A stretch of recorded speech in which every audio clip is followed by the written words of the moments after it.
You're listening to the Grit to Growth podcast. Real talk with real business owners and professionals who built their freedom the hard way and now want more time, money, and impact. Hello, everyone. I'm Levi with Mailbox Money here in Sioux Falls, South Dakota. And today I'm joined by JoAnna Prewitt, a licensed therapist and owner of Enso Mental Health and Spearfish. JoAnna's work centers around helping individuals and families find healing, balance, and growth, especially during life's biggest challenges. Through her experience in counseling and meditation, she's built a practice focus on compassion, connection, and empowering people to understand themselves and others on a deeper level. JoAnna, thanks for joining us today. Thank you for having me. Yes. So, JoAnna, why don't we give the people kind of your background and let them know a little bit more about yourself? Okay. Originally from Wyoming, grew up there and moved to Colorado shortly after I was married. We were in Colorado for, about 12 years, and my husband was a builder and the building market crashed. So we had to shift gears and he found a different profession. I graduated with my master's degree shortly after I graduated with my bachelor's degree. So in 1999 is when I graduated. But then we spent time moving around and having children. We have 3, and found ourselves eventually in South Dakota, where he began building a business with a family member. And I was raising our youngest, who was born in 2012. And then in 2015, I decided it was time for me to use my master's degree. It was always my vision to go back into therapy and work with clients one-on-one in individual practice. So in South Dakota and in many states, there's a requirement to get about 3,000 hours, which takes 3 or 4 years toward your full licensure. So Okay. I spent 2015 to 2019 getting fully licensed, getting experience working in community mental health and nonprofits. And then I started Enso Mental Health with the vision of beginning it as a group practice in 2020. Okay, very nice. So then take me back to when you're starting to have children. Were you in the therapy world before that, or was that all on pause while you were raising the children? And A walk me little bit through of that both. period. Yeah, a little bit of both. I was working in and out of social services, child welfare, those kinds of arenas. A lot of nonprofit kind of work. But as I was having children, I was taking time off to be with them when they were super young, and then I would return to the work. I did a lot of work in adoption, so it was just kind of piecemeal, and we were moving, so it was just a little bit of this and that. It wasn't concentrated on working individually with clients in therapy, which was always my eventual goal. Okay. So what, from an early age, did you know that you wanted to be in the therapy world, or what led you on that path? Yeah, I mean, Levi, I can tell you I was 12 years old when my parents divorced, and I thought, dang, this is hard. Yeah. I wished that somebody could, I mean, they were doing the best they could. It was a difficult situation for everybody, but I had wished that there was somebody to help us, to guide us. And, I always wondered, could it have been better? And so that has always fueled my passion for doing this work. I specialize in working with couples and trauma, and that's really where it was born. Okay, that makes sense. A very personal connection led you on the path you're on. That makes perfect sense. So what's it like been running your own practice then? I'm sure there's lots of challenges there.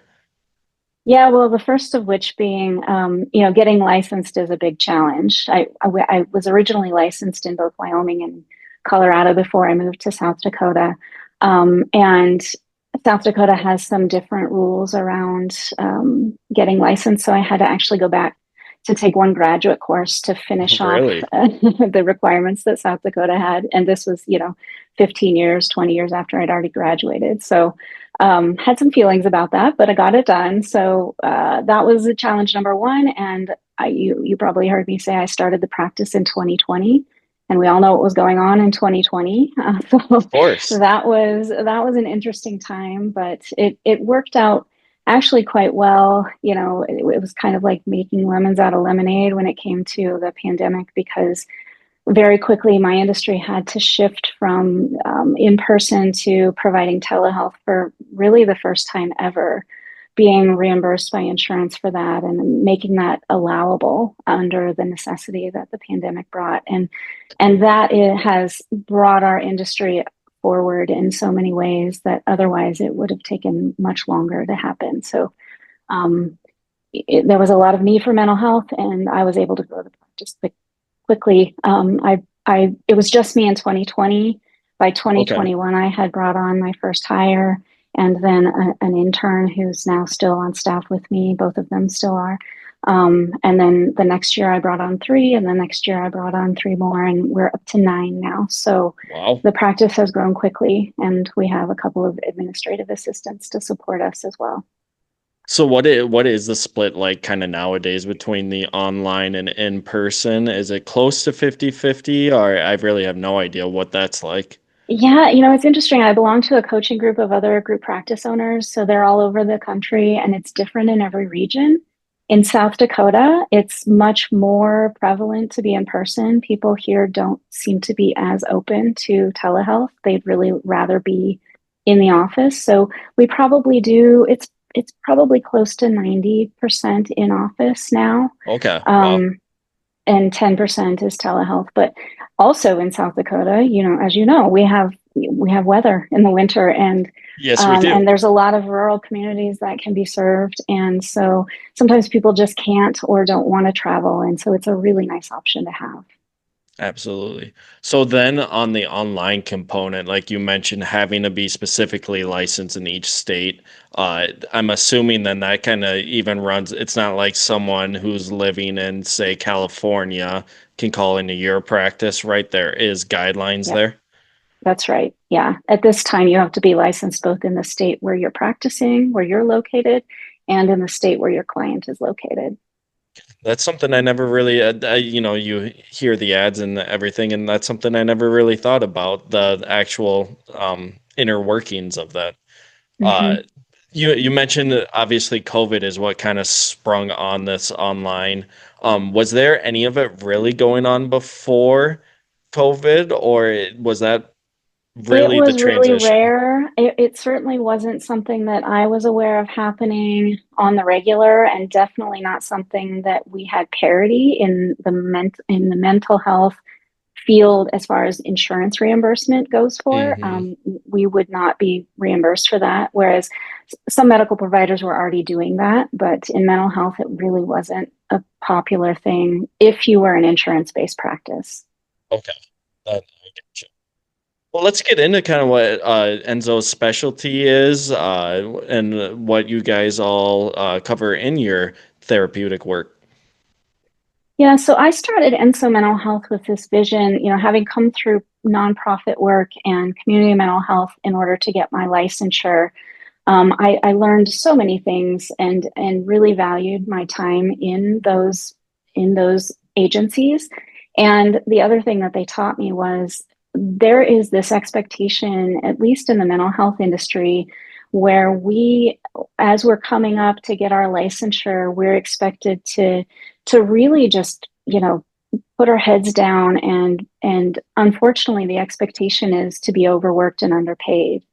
Yeah. So we're seeing 40 some clients a week, which is a lot. Yes. And on top of that, writing all of our notes and doing any kind of case conceptualization, and also consulting with other people, which is an ethical requirement in our field, to kind of keep ourselves honest and accountable to doing the best work that we can.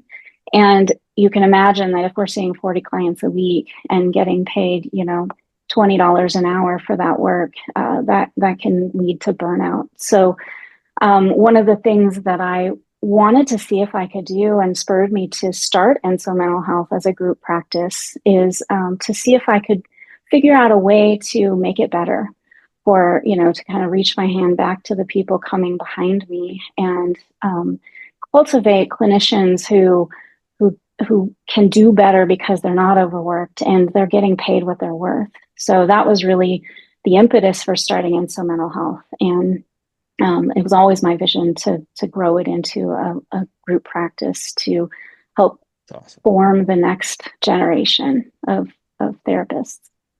That's a very good mission to have in mind. So what's it been like being both a therapist and a business owner? I'm sure there's struggles and rewards in that. Yeah, one of the things most of us will say, especially those of us who own group practices, they didn't teach us any of this in school. Business ownership was not something that came naturally to me. Luckily, my husband has some entrepreneurial bug, and so I've learned a lot from him, and he's been very supportive, which has been great. But it's been a steep learning curve. So I found that being part of a coaching group of other professionals who do what I'm doing can help minimize the isolation and loneliness that comes from being a business owner. But it is different than being a therapist. And sometimes they come at odds with each other. Being a helper can get in the way of making good, solid business decisions too. That makes sense. For leaders and entrepreneurs listening, what lessons from your work in counseling might help them better connect with their team? Yeah, that's a great thing to think about. I think from my own personal experience, establishing a mission statement has been really helpful for me because it's an anchor. It's a grounding thing for me to go back to. What is my mission statement as I'm making certain decisions with staff in particular? There have been some course corrections that I've had to make, which as a clinician, as a therapist, as a helper, that's been really hard because you have to say no and you have to, maybe tell people something that they wouldn't otherwise want to hear in order to guide the business in the direction that it needs to go. So I think having that mission statement has been really helpful for me to revert back to, okay, what is it that I'm really trying to do here? And is this decision supporting that, or is it pulling me further away from that? Yeah. So setting good boundaries, and having a good direction, I think, are the top two. That's awesome. Yeah. You need to know where you want to go, and then you can know if you're straying away, you always have a direction to head back to. Yeah, I think that's exactly. a great piece of advice. What's the most fulfillment that you get out of the work that you're doing and Enzo's doing? As a clinician, I'd say the fulfilling part of my job is that I get to see people through some hard times, and I'm honored to be given the trust that they give me to be present for those things, and then to see them on the other side of it as they've made growth. As a business owner, I get as much, if not more, enjoyment over watching clinicians, who grow and develop and learn their craft and do it well. And so, my vision for Enso has always been, if you can support the staff and help them to develop into their best professional selves, then the clients always benefit from that and they get better work done too. So it's kind of a trickle down effect. And I've been able with the practice to scale that because they can see so many more clients than I individually can see. So I have that vantage point, and it's just such an honor. That's awesome. It's therapy, I think, was kind of stigmatized for quite a while. Have you been seeing a change in that? Is there still any roadblocks that you guys are facing? Tell us a little bit about that. Yeah, I definitely think the stigma is still there. I agree with you that it has definitely gotten better. I think that it's been much more publicized, it's much more normalized, it's talked about.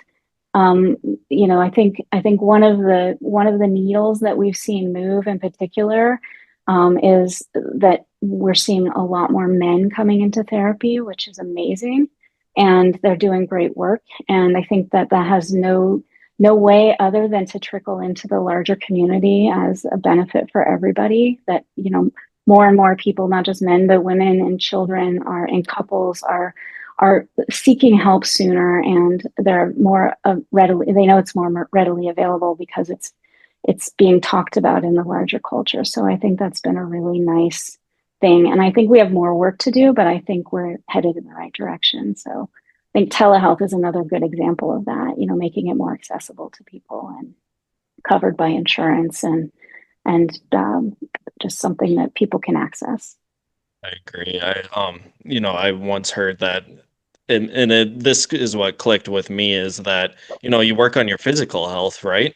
And to be an actual healthy person, your mental health is just as big, if not bigger, piece of that Hmm. puzzle. Yeah, they're absolutely connected for sure. You can't ignore one and expect the other to do really well. They both have to be addressed. Is there any for the people listening that might know someone or themselves, if they're feeling stuck and maybe don't know how to take that first step? Is there a piece of advice that you might be able to give them? Yeah, I mean, I think talking to anybody in your life that you trust, I think, because of the stigma, a lot of people will assume nobody else is seeking therapy or nobody else has ever sought help or nobody else is struggling. And, mental health struggles can be really isolating. So I think if you can just talk to anybody, there's national hotlines you can call, there's teachers, there's other coworkers, there's friends, family. You can talk to anybody that you trust and just let them know what you're going through. And chances are good that you're probably, if they're honest with you, they're going to share with you that they also have had struggles and they know other people who have struggles, and it will be less isolating and a little bit easier to take that next step. Now that Enzo's been going on, 5 into 6 years here, what's some things in the future that you're excited about? Yeah, we are really excited. We've I bought the building that we're in, and we've completely built it out, and we've just done a little bit of remodeling, and everything is shiny and new, and we've got all of our offices filled. So that's amazing. And in Spearfish, an office of 9 clinicians is a pretty large practice. Absolutely, And so, yeah, for so sure. so our next steps, we're kind of looking into we're getting a lot of interest from Rapid City, which is the next closest nearby city. As you know, South Dakota is kind of spread into 2 halves, so Yep, so that's east our west. population. That's right. It's definitely a bigger thing than I ever realized until I moved out west for a little Yeah, bit, and me I was like, too. "Oh, this is a thing." Yeah, everybody identifies as either East or West River. Yeah. But we're excited to start looking seriously into expanding into Rapid City. So that's our next step, and we're moving in that direction. So we're getting a lot of interest from that area, and we're hoping to do that soon in the next year. Good, that's exciting stuff. Well, Yeah. JoAnna, if people want to connect, learn more about Enzo or yourself personally, feel free to promote and let them know where they should go. Yeah, the best place to go is our website. That's ensomh.com. And you can read a little bit more about each of the clinicians here and what we specialize in, and kind of get a sense of who might be a good fit if you're thinking about, reaching out for therapy.